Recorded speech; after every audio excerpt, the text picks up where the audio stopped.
Coach Kevin Dunn here with your weekly dose of fitness facts. This week I want to expand on something I've touched upon before in my show: basic lifestyle guidelines. These are things that clients or even novice coaches may miss out on, but have a huge impact on your ability to progress in your training.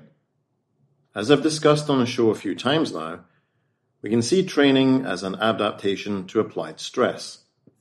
Training is like a medical intervention. We have a specific prescription for a desired outcome. We know that when you're given a prescription from a healthcare provider, they check that for drug interactions, because one drug may interact with another in an undesirable way that negatively impacts your health, when of course we want the opposite. So, what could be contraindicative to training? The applied stress from training needs to be above minimum effective dose and below maximum tolerated dose to have a positive impact. Other forms of stress would be a contraindication. Your maximum tolerated dose of training will be lower because overall stress is too high. Here's where basic lifestyle guidelines come into play. There are many things that can cause stress: sleep, nutrition, personal relationships, workload, playing other sports, and so on. So let's have a look at the basic guidelines I give to my own clients to reduce stress and increase the effectiveness of their training. First of all, to lower intake of inflammatory products. We'll just talk a little bit about food here, but inflammatory products can come in all sorts of ways. It could be chemicals applied to the skin, there's shampoos or moisturizers, or it could be even things in your household that you use for cleaning. But let's just focus on food here. Now, this one can be tricky because inflammatory responses are individual, like everything I cover in the show. But if a client tells me that they feel bloated and gassy after eating quinoa, I'd say that's anecdotal but useful feedback. We all have those foods or drinks that we consume and we feel sluggish or downright awful afterwards.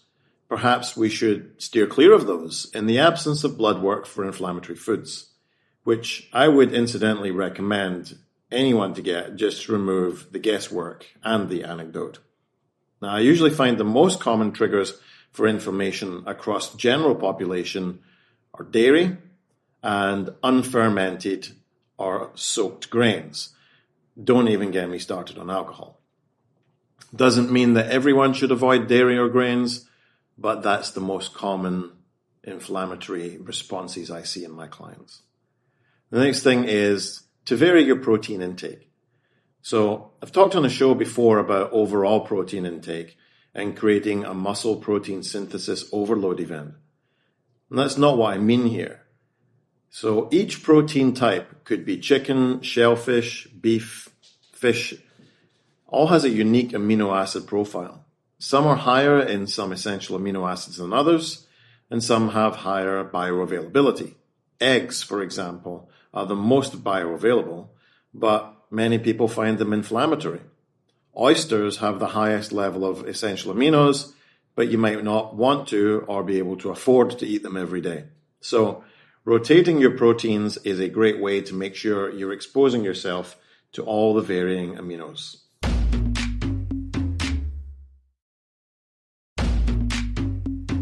Thirdly, caffeine intake. So we all know about that afternoon crash, irrespective of how many cups of joe you have when you wake up.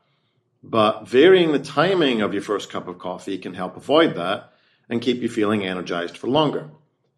We've all got different receptors for different chemicals, and they're a little bit like hands or branches in trees. So as chemicals or hormones wash past them, they're caught by the receptors. Once the receptor is already holding a molecule, it can't hold another. It's blocked. So when we first wake up, some of these receptors are still blocked.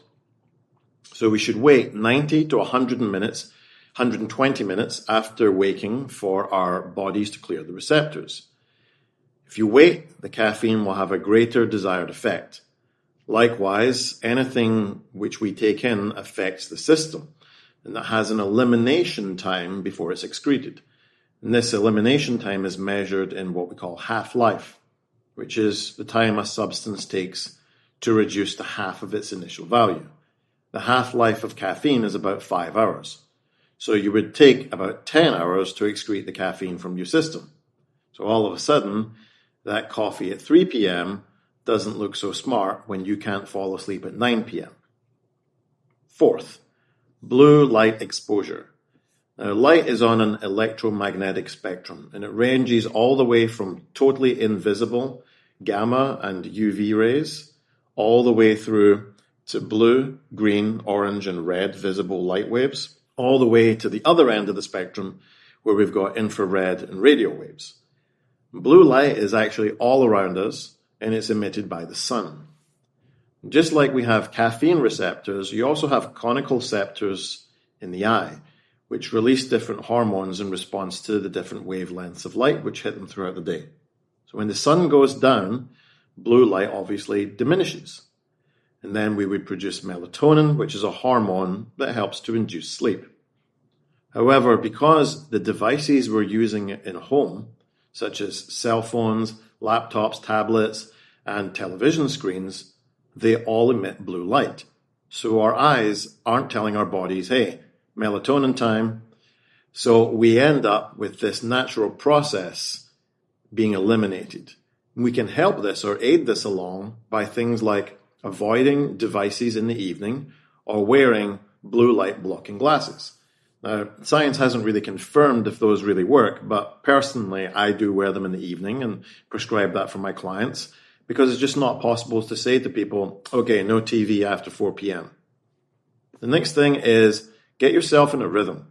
The body absolutely loves rhythm because rhythm regulates everything. It's why shift work is so bad for us systemically. So I encourage my clients, where possible, to have a regular sleep-wake cycle and regular feeding times. This way your body is helped with its homeostasis, which is the natural state it wants to be in. And it's actually a stress on the body to be throwing different events at it all the time, which it then has to adapt and respond to. The body thrives on regularity. Now, that's the basic guidelines. And what I want to do just before I go this week is to respond to another listener email that I received. So this email actually came through to my own website, which I'm terrible at checking. So make sure that if you want to contact me, that you do so at getfitguy@quickanddirtytips.com. That is absolutely the most guaranteed way that I'm going to see your message. So I want to apologize to Kit Rind, who sent me this message way back in November last year. I'm sorry for getting back to you so late. I only saw that this morning. So, Kevin, enjoy your Get Fit Guy podcast for its scientific explanations, relevance, and delivery. Why, thank you. The latest on stronger legs was especially relevant for me. I gave up squats after an episode of sciatica from a herniated disc. Symptoms have now eased, but leg strength is notably weaker. Can squats be started again with neutral back alignment? I am an otherwise fit 70-year-old. So, Kit, I have to tell you that I actually also suffer from sciatica. But the way I think about it is, and the way I would encourage most people to think about this, is that sciatica itself is not indicative of an injury or potential for injury suddenly about to occur.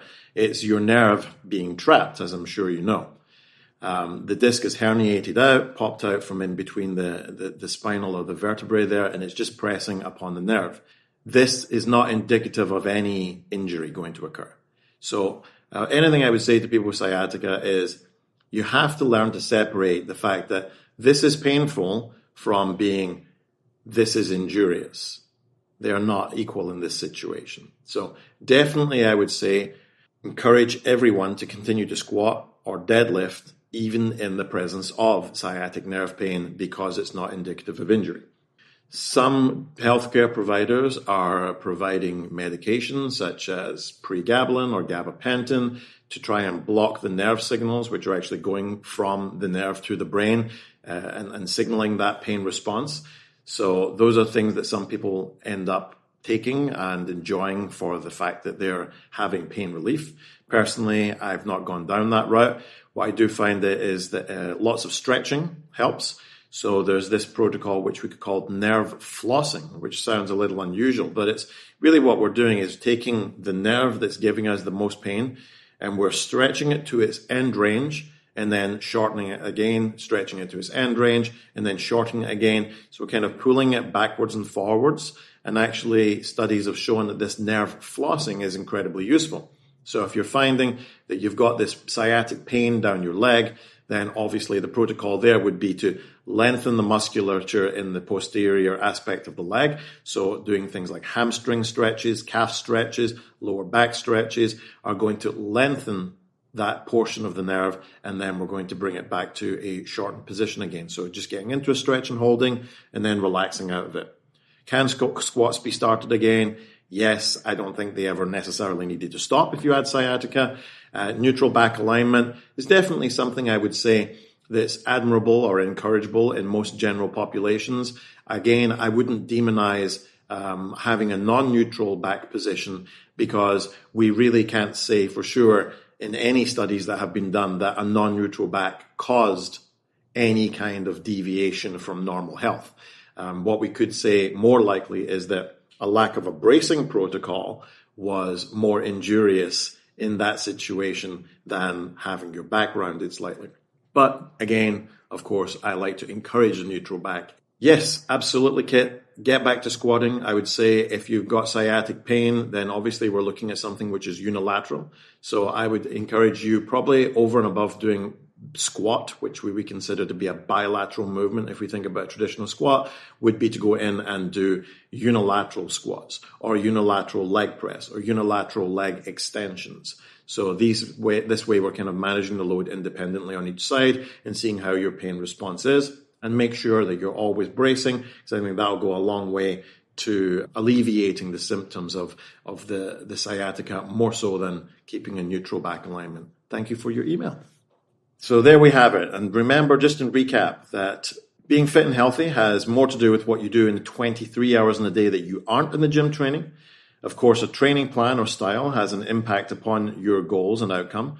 But if you're in a downward spiral of accumulating stress, these basic lifestyle guidelines will help steady the ship a lot faster than changing training or your coach will.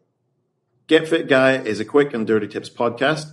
Thanks to the team at Quick and Dirty Tips, Adam Cecil, Morgan Christensen, Holly Hutchings, and Davina Tomlin. Our intern is Cameron Lacey. I'm your host, Kevin Don. If you have a question for me, leave me a voicemail at 510-353-3104 or send me an email at getfitguy@quickanddirtytips.com. For more information about the show, visit quickanddirtytips.com or check out the show notes in your podcast app.